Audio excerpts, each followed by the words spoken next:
जैसा कि आपका प्री बोर्ड परीक्षा 2025-26 का आपका यहाँ पे भूगोल यानी ज्योग्राफी का कक्षा 12वीं वालों का पेपर हो चुका है एंड इस प्रकार से आपका पेपर रहा है और हम इसका सही सही सॉल्यूशन आपको बताएंगे। देखिए इस प्रकार से आपके क्वेश्चन रहे हैं एंड इनका करेक्ट आंसर मैं आपको बताऊंगा, मिलान कीजिएगा, ठीक है ना। तो देखो सबसे पहले सही विकल्पीय क्वेश्चन थे आपके। फर्स्ट क्वेश्चन कह रहा है कि निम्नलिखित में से कौन सा एक सामाजिक भूगोल का उपक्षेत्र नहीं है।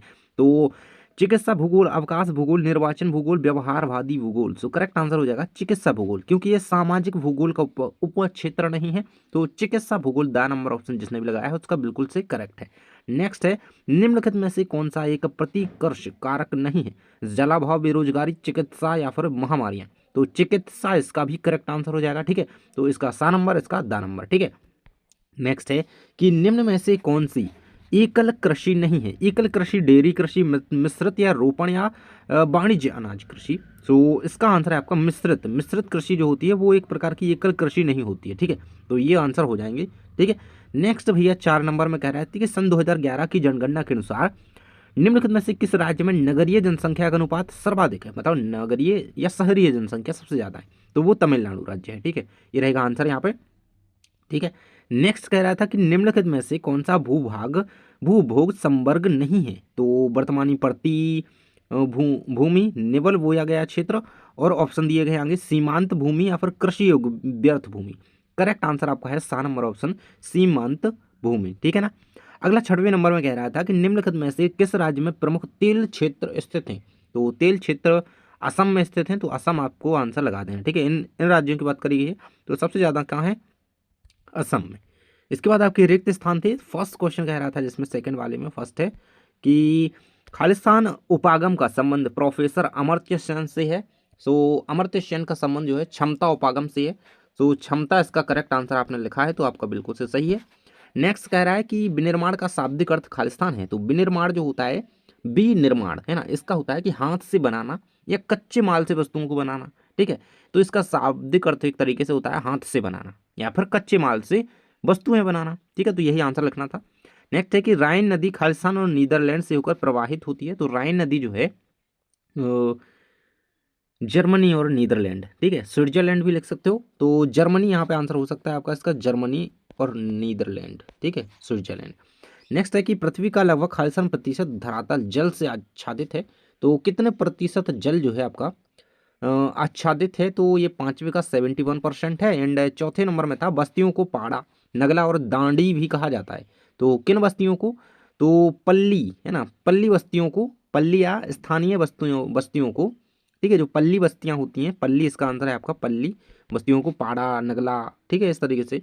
नेक्स्ट है आपका 6वें नंबर में भरमौर जनजातीय क्षेत्र में विकास की प्रक्रिया खालिस्तान के दशक में हुई।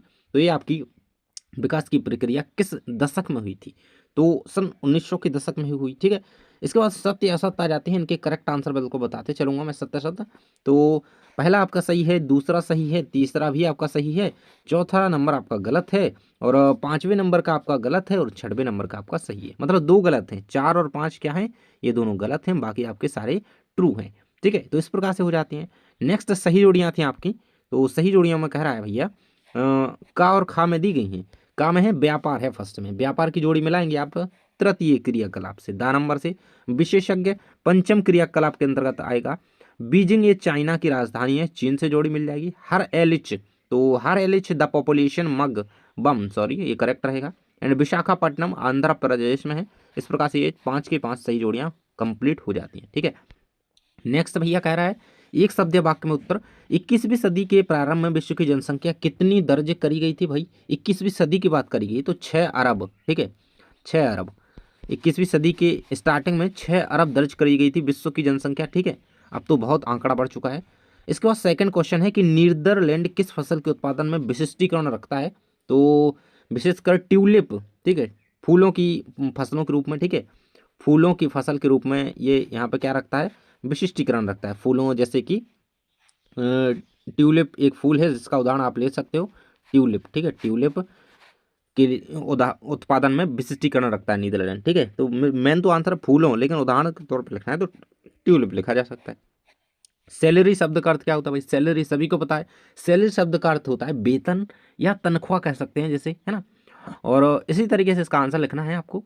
तो ये आपको आंसर लिखना होगा सैलरी का, वेतन या तनख्वाह इसका शाब्दिक अर्थ होता है। ठीक है, अगला है सन 1951 में भारत का जनसंख्या घनत्व कितने व्यक्ति प्रति वर्ग किलोमीटर था। तो 1951 की बात करी गई है, तो घनत्व कितने प्रति व्यक्ति, तो घनत्व कितने की जगह 117 व्यक्ति प्रति वर्ग किलोमीटर लिखना था आपको, है ना। तो ये रहेगा आपका, तो 117 व्यक्ति प्रति वर्ग किलोमीटर था, तो इसका यही आंसर है 117 व्यक्ति प्रति वर्ग किलोमीटर। ठीक है, नेक्स्ट भैया कह रहा कि भारत में नगरों का अभ्युदय किस काल से हुआ है। तो मतलब प्राचीन काल से ही हो गया था, लेकिन किस स्पेसिफिक समय से, तो सिंधु घाटी सभ्यता का जो समय है वहां से भारत में नगरों का अभ्युदय माना जाता है। तो सिंधु घाटी सभ्यता के प्राचीन काल से, ठीक है, प्राचीन काल से। तो सिंधु घाटी सभ्यता, मैंने इसका आंसर लिखेंगे सिंधु घाटी सभ्यता के प्राचीन काल से। ठीक है, तो सिंधु घाटी सभ्यता इस तरीके से। तो इसके बाद आपके क्वेश्चन रहे हैं मानव भूगोल क्या है। ठीक है, बोर्ड के लिए इन क्वेश्चन को रेडी करके जाओ। देखो ये रहे सारे क्वेश्चन आपके, एंड मिलते हैं नेक्स्ट वीडियो में अगले पेपर के लिए तैयारी के लिए। आप जुड़े रहें चैनल से, आपको सब कुछ मिलेगा यहाँ पे तैयारी के लिए। ठीक है, तो जुड़े रहें। Thanks for watching.